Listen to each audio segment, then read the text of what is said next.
Hello, dear friends. Today I want to reflect on what would have happened if the accident had not happened. Could the accident have been avoided?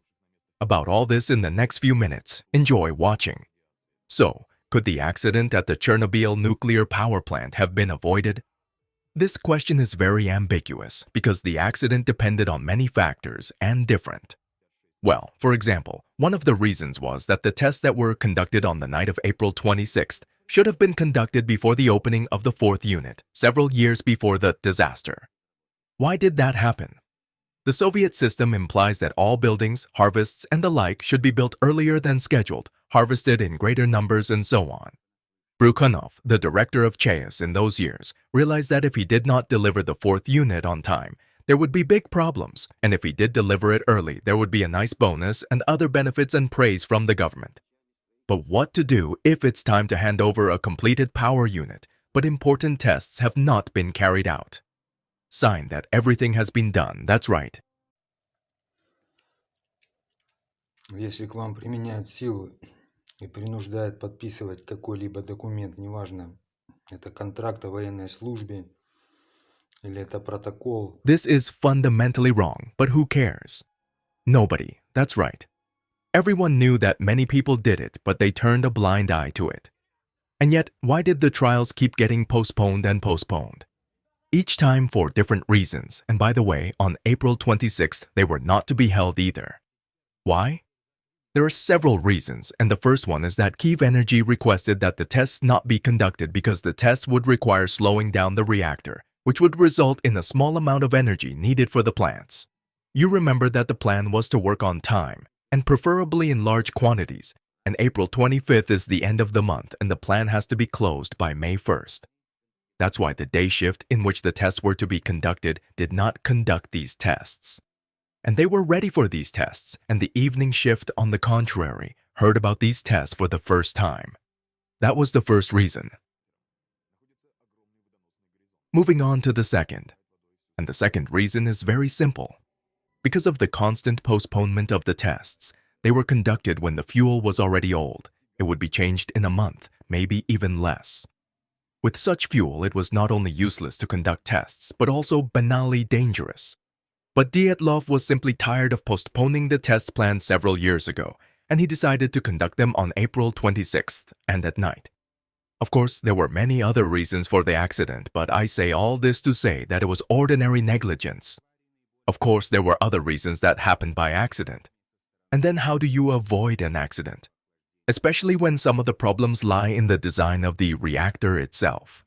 Well, for example, to conduct tests on time and to conduct them with regular specialists with long experience. Why did I mention experience? Because one of the operators at the Chernobyl NPP on April 26, 86 was a 25-year-old young man who had been working at the plant for only 4 months. It is not clear why Dyatlov chose him for such a responsible position. And yet let us assume that the accident could have been avoided, so let us present some alternative versions of the development of events. The first is that Brukhanov has decided against all odds to conduct tests before Unit 4 opens on new fuel with experienced, well-trained specialists. Everything is going well under Dyatlov's strict supervision. Everyone is doing everything according to instructions, no rules have been broken, but one employee decides to hurry up and at that moment malfunctions occur. Another employee pressed the button for a complete shutdown of the reactor called AZ-5, as Akimov did a few years later. But this aggravated the situation even more, and made it almost as bad as it had been on April 26, 1986. But since Dyatlov and Brukhanov had hired experienced staff, and the reactor and fuel were new, and no safety regulations had been violated. For example, the roof was not made of bitumen, a very poisonous and flammable material, but of good, non-flammable materials and a couple of other differences from the fourth unit of the 86th year, and also the reactor did not run all day at slow speed, as it was on April 26, so severe consequences were avoided, although there was a small accident. Brukhanov, as a conscientious director, went to the top to find out why, instead of a complete shutdown of the reactor, the button AZ-5 gave a sharp power surge on the contrary. And he found out that there were mistakes in the reactor structure related to this button and rods, which should have stopped the reactor.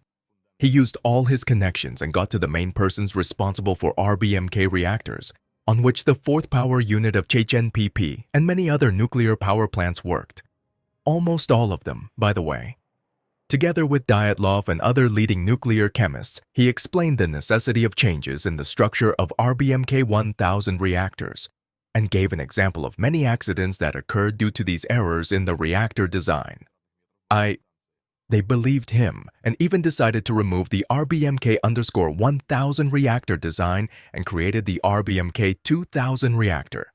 Bryukhanov, Dyatlov, and several other nuclear scientists were given the highest honor, an apartment, promotions, and a great many other accolades.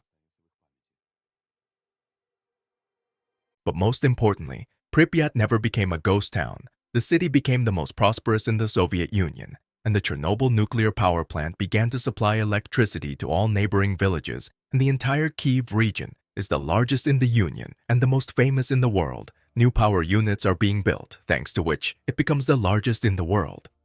No accidents occur at other power plants, and if they do, they are very small.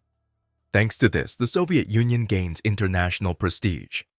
Gorbachev decides that his country does not need perestroika, and minor changes are enough for the prosperity of the country and the party. Everyone lives healthily and happily. What do you think of this mega positive development? Of course, it could not happen in our reality, but as they say, it is not harmful to dream.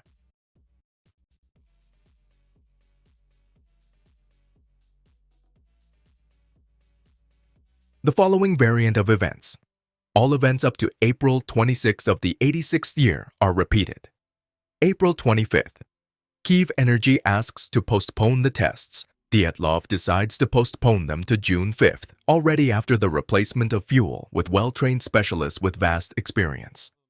The tests are carried out very successfully. No one recognizes or publicizes the problems of the reactor, and the Chernobyl NPP thrives.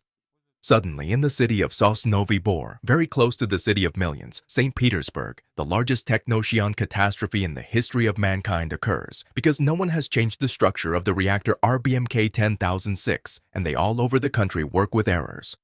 One of the largest cities of the Soviet Union turns out to be contaminated with monstrous radiation.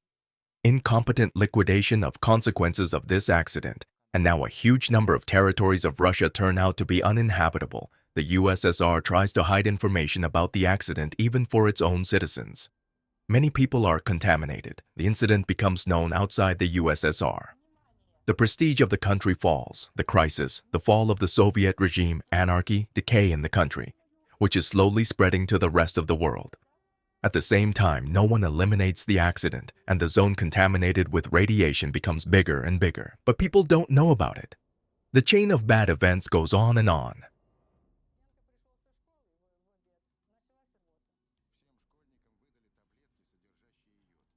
There are a lot of such alternative stories, even though they say that history does not bear the subjunctive mood. I would be very interested to make a separate video about it. What do you think about it? I think it would be very interesting. Акива!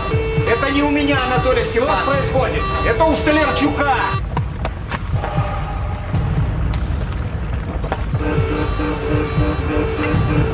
Реактивность удваивается каждую секунду. Это невозможно. Уровень мощности превысил 530 мегаватт. Наконечники срывает! С крышки реактора! What do you think of this scenario? A little more depressing? And such variants can be imagined infinitely many. No one can say with certainty what would have actually happened, either prosperity of the Union or world decline.